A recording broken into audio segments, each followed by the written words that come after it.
क्या हो जब दो महाशक्तियां एक ही लक्ष्य के लिए तपस्या में लीन हो जाएं? एक तरफ माता पार्वती थीं, जिनका मिलन महादेव से नियति थी, पर दूसरी तरफ माता गंगा का वो प्रचंड समर्पण था जिसने स्वर्ग के सिंहासन के साथ साथ नारद मुनि के हृदय को भी चिंताओं से भर दिया। एक ऐसा मोड़ जहां भक्ति और नियति आपस में टकराने वाली थी। हिमालय की गुफाओं में एक अद्भुत दृश्य था। माता पार्वती महादेव को पति रूप में पाने के लिए कठोर तप कर रही थी, लेकिन उनके साथ साथ माता गंगा भी उसी अटूट श्रद्धा के साथ शिव की आराधना में डूबी थी। गंगा का तप इतना तेजस्वी था कि प्रकृति का संतुलन डगमगाने लगा। देवर्षि नारद ने जब यह देखा तो वे सोच में पड़ गए। पार्वती और शिव का मिलन तो सृष्टि का आधार था, लेकिन अगर गंगा की तपस्या पूर्ण हो गई तो नियति का चक्र बदल सकता था। तब नारद जी ने एक दिव्य योजना बनाई। वे माता गंगा के पास पहुंचे और अत्यंत चतुराई से बोले, देवी, पार्वती का तप आपसे अधिक प्रभावशाली होता जा रहा है। महादेव तो योग में लीन है, उन्हें प्रसन्न करने में युगों लग जाएंगे। आप एक मार्ग चुनें, जहनु आर्षि के पास जाएं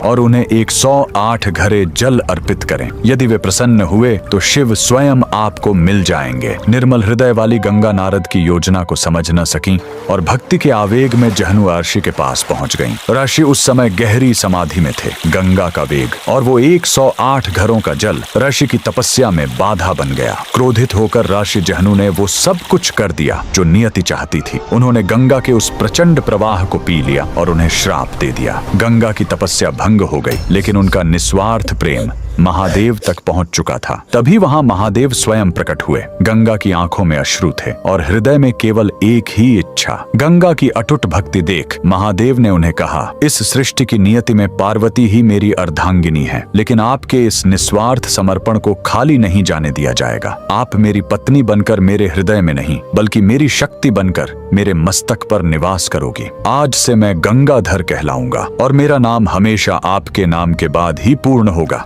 जहनु ने भी महादेव की आज्ञा से गंगा को अपने कान से मुक्त किया, जिससे गंगा का नाम जाह्नवी पड़ा। यह वह दिन था जब महादेव ने गंगा को अपनी जटाओं में स्थान दिया। कमेंट में लिखे, हर हर गंगे।